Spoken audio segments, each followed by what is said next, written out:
¿Qué tal? Qué bueno que están con nosotros en el noticiero más veloz del planeta. 10 a las 2, información a ritmo digital. La 1, nueva dolorosísima tragedia de migrantes en México. La volcadura de un tráiler con más de 160 indocumentados en la carretera Tuxtla-Chiapa de Corzo provoca la muerte de 55 migrantes y deja lesionados a más de 100. Las escenas de la desgracia son desgarradoras. Hileras de cuerpos cubiertos con sábanas blancas se formaron a la orilla del camino. La gran mayoría de las 166 personas que viajaban en la unidad eran provenientes de Guatemala, pero había otros más de Honduras, El Salvador y hasta República Dominicana. La Secretaría de Relaciones Exteriores y los consulados de estos países en México trabajan ya en la repatriación de algunos sobrevivientes y en el traslado de los cuerpos. El gobierno de Chiapas se ha encargado de los lesionados y de que reciban atención médica. El infortunio se hace una vez más presente en esta especie de calvario que han tenido que enfrentar miles de migrantes centroamericanos y del Caribe en su deseo irrefrenable de llegar a los Estados Unidos. Y a propósito, en la 2, a propósito de esta tragedia, hablé esta mañana con la senadora panista Gina Andrea Cruz Blackledge, presidente de la Comisión de Relaciones Exteriores del Senado, quien presentó un punto de acuerdo para solicitar información al gobierno de la 4T sobre el porqué del regreso del programa Quédate en México a propósito de la situación de miles de migrantes centroamericanos. Nos estamos enterando por este lamentable accidente. Sin embargo, creo que pues es un reflejo de lo que está pasando, y seguramente ha habido muchos trailers y muchas cajas de trailers con una cantidad de personas como la que vimos el día de ayer. Y tú has presentado un punto de acuerdo en el Senado de la República. Se ha renovado este programa Quédate en México. ¿Qué representa el qué? Ahora, además del taponamiento que ya tenemos con miles de migrantes en la frontera, lo mismo en Tijuana que en Ciudad Juárez, ahora además nos sean devueltos migrantes centroamericanos a los que no se les acaba de resolver su situación jurídica en los Estados Unidos. ¿Qué representa la reanudación del programa Quédate en México, originado por Donald Trump y ahora revivido mediante un acuerdo entre los señores Biden y López Obrador? Bueno, por supuesto, tú lo has dicho, este es un programa que implementó el presidente Donald Trump en su momento. Había sido aparentemente pospuesto, cancelado por la administración de Joe Biden. Sin embargo, sabemos que a través de una sentencia primero de un juez y después del Tribunal Supremo de los Estados Unidos se reanuda. Y aquí, bueno, nosotros podríamos decir que somos respetuosos de la soberanía y de las decisiones de las autoridades de los Estados Unidos. Sin embargo, aquí llama la atención que, y como tú mismo dices, ¿cuál es el acuerdo que hicieron el presidente de México, López Obrador, con el gobierno de los Estados Unidos para así implementarlo? Porque una cosa es lo que se decida en los Estados Unidos, otra cosa es lo que México acepte, ¿no? La 3. El presidente Andrés Manuel López Obrador se reunió la tarde de este jueves con algunos de los empresarios más importantes del país, miembros todos ellos del Consejo Mexicano de Negocios. Antonio del Valle, puro picudo, presidente de dicho consejo.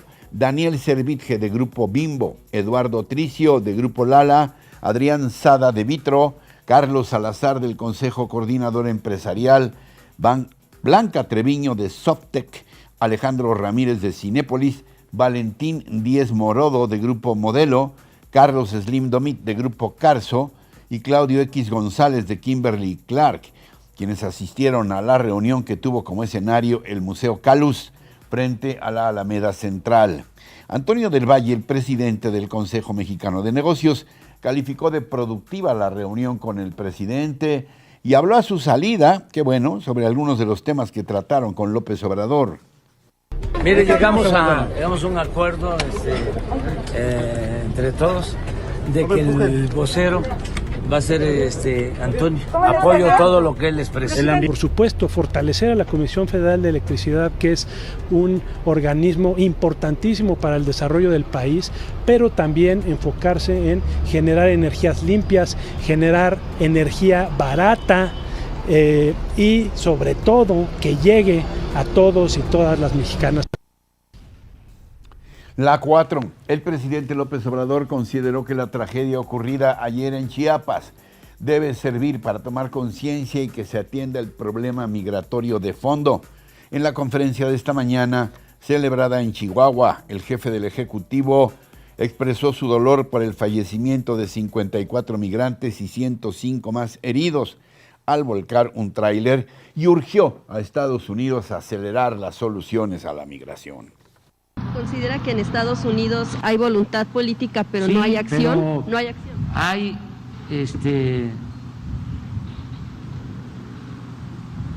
lentitud. En mis cartas,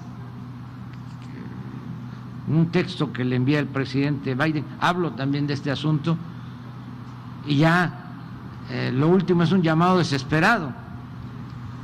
Uno de mis textos, a que se actúe, pero igual allá tienen que enfrentar a un elefante reumático que no camina,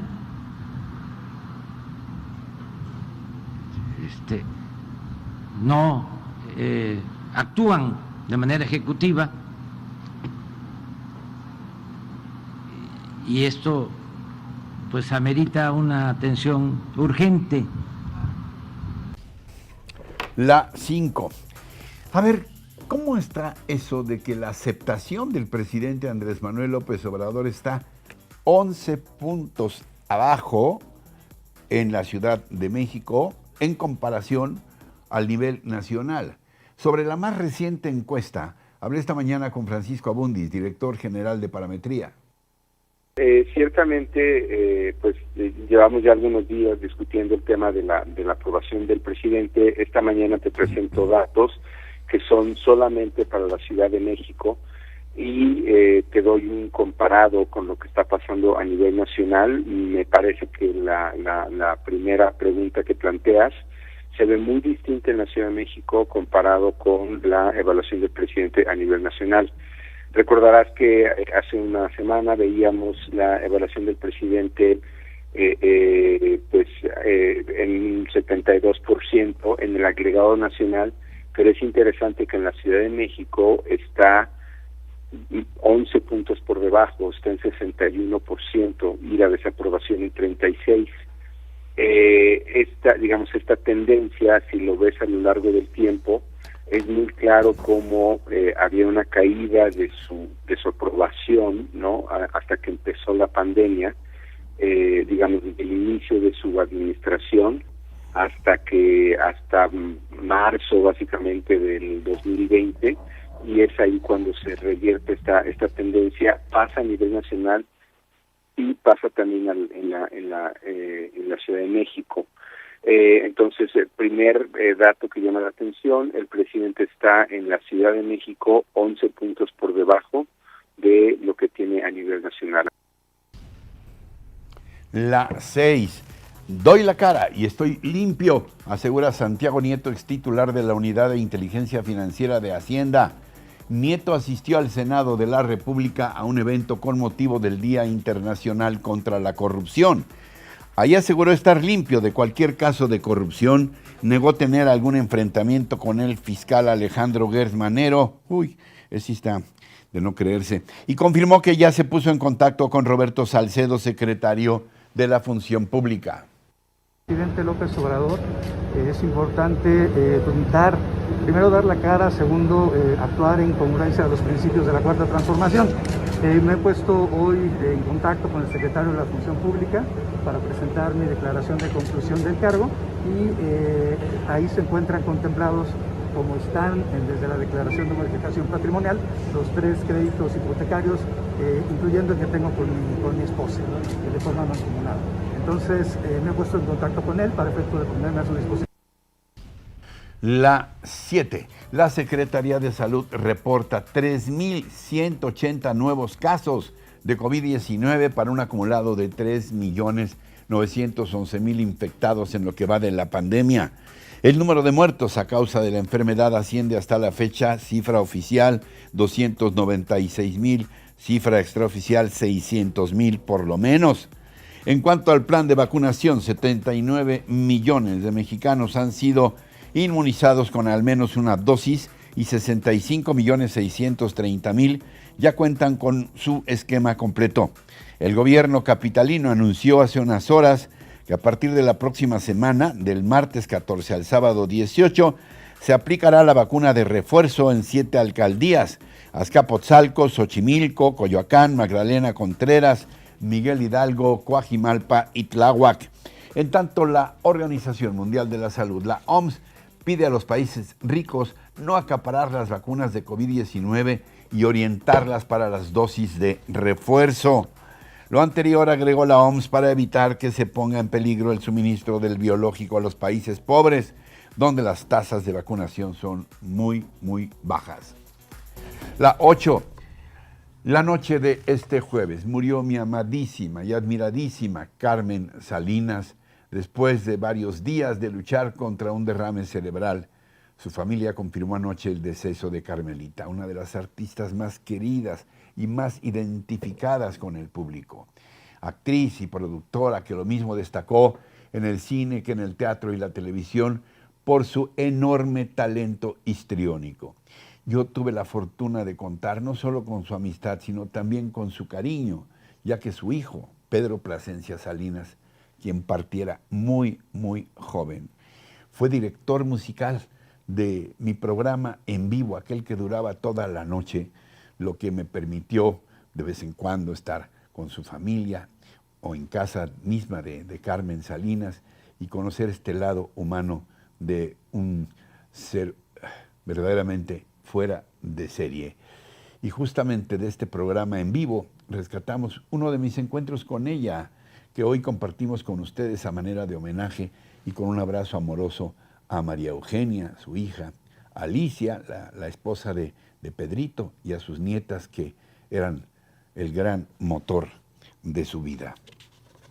Y esto no es una frase hecha, que de verdad no requieren de adjetivos para su presentación, porque es una actriz, y digo a propósito actriz, porque indiscutiblemente ha destacado en lo popular en su faceta de imitadora, pero es una actriz muy completa que lo mismo nos hace reír a carcajadas que también llorar y conmovernos profundamente en personajes populares de donde ella extrae todo ese dolor en ocasiones que a veces se confunde también un poco con la sonrisa.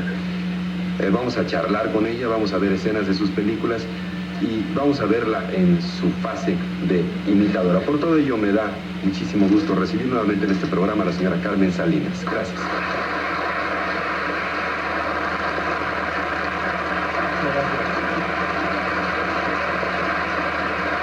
Muchas gracias.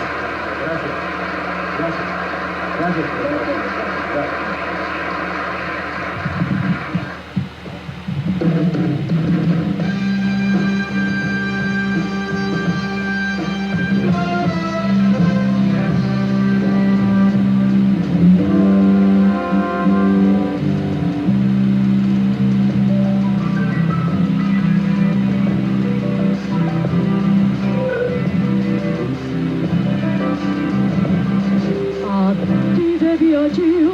De combatir, pues quién te puede aguantar, pues tus defectos son ya tantos que ni tú los puedes ya contar. Francis, un chiquillo caprichoso, quiere siempre conquistar. Un hombre egoísta y arrogante que no sabe razonar. Déjalo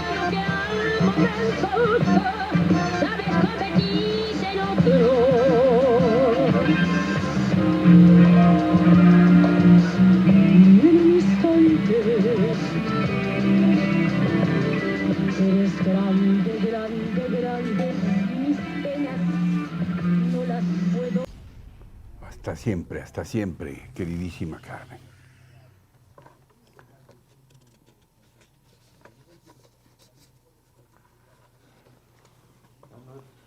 La 9. Estos días queda constancia, nuevamente, de la fe de los guadalupanos. Ríos humanos llegan a la basílica para rendirse ante la morena del Tepeyac, pese al COVID. Luego de que en 2020 las autoridades capitalinas y la Arquidiócesis Primada de México acordaron el cierre de la basílica del 10 al 13 de diciembre a causa de la pandemia, este 2021 sí abrirá sus puertas, pero bajo estrictos protocolos, ojalá que se respeten. Peregrinos de todo el país, así como del extranjero, se hacen presentes para orar ante la imagen más querida de México, la de la Virgen de Guadalupe. Para este fin de semana, los feligreses deberán llevar cubrebocas al interior del templo y usarlo correctamente, esto es decir, tapando boca pero también nariz. Deben respetar la sana distancia de al menos 1,5 metros y entrar en grupos reducidos o 1 por 1. Deberán pasar también por los tapetes desinfectantes, ponerse gel antibacterial y tomarse la temperatura. Se debe evitar, en la medida de lo posible, el contacto con la cara, la nariz y los ojos. Quien tenga síntomas de COVID no se presente, no se les va a permitir la entrada, por supuesto. Los peregrinos no podrán dormir en el atrio ni en la explanada. Todos los visitantes a la villa deben acatar estas medidas sanitarias y de orden para evitar aglomeraciones y contagios. Si usted se cuida, nos cuidamos todos. La 10. Y como todos los viernes, la crónica de nuestro jefe de información, hoy además de sabrosa, está muy rítmica, por lo que Juan Ayón nos dice, mambo, qué rico mambo. La fecha de nacimiento de uno de los grandes de la música de Cuba se juntó con la reapertura en estos días de la Catedral del Baile en México, el Salón Los Ángeles. El 11 de diciembre de 1916 nació en Matanzas, la bella Cuba, uno de los hombres que mucho aportaría a los ritmos que dieran fama mundial a la isla. El legendario Benny Moré lo bautizó como el Cara de Foca y otros lo llamaron el Rey del Mambo. Muchos le han regateado la paternidad del mambo como género musical, pero que hizo historia, la hizo. Y su nombre era Dámaso Pérez Prado.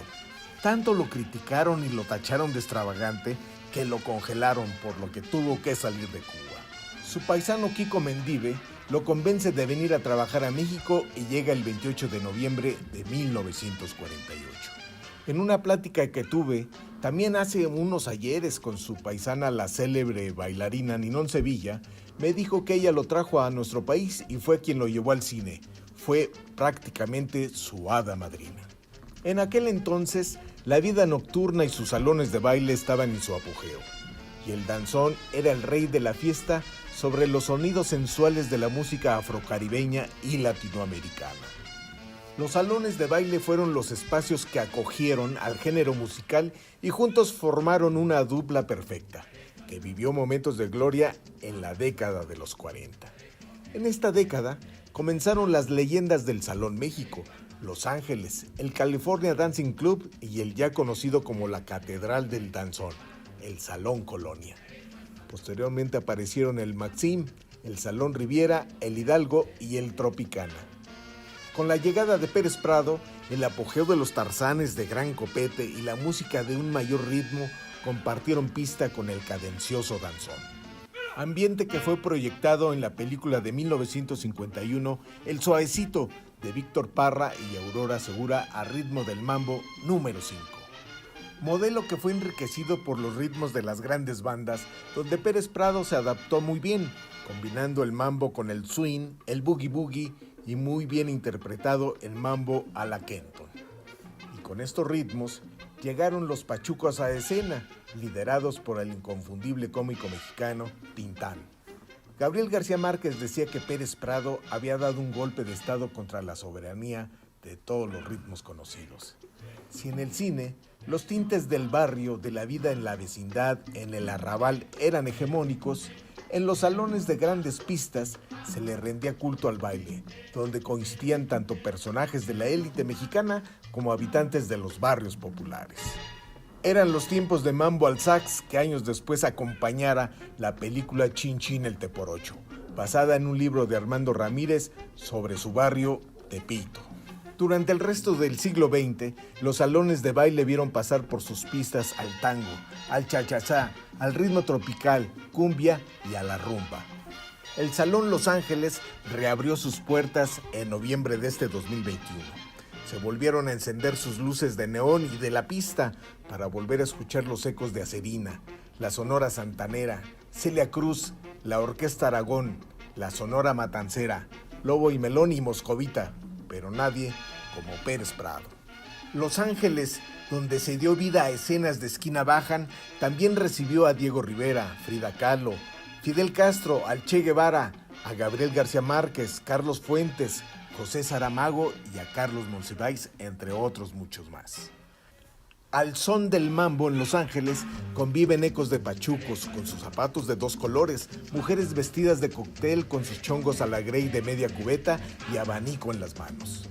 Notas de la época de oro del cine mexicano, de las rumberas, de los pachucos, de las mujeres del tacón dorado, del mambo del ruletero y de Pérez Prado.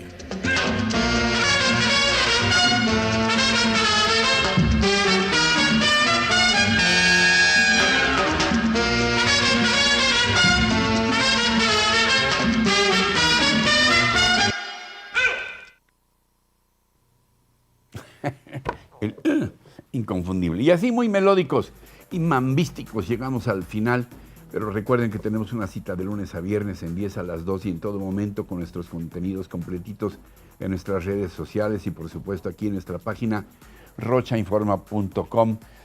Que tengan muy buen fin de semana y por favor sigámonos cuidando todos, lo más que se pueda. Hay que evitar salir, si es probable podernos quedar en casa, mejor. Hasta el próximo lunes, hasta entonces, hasta siempre.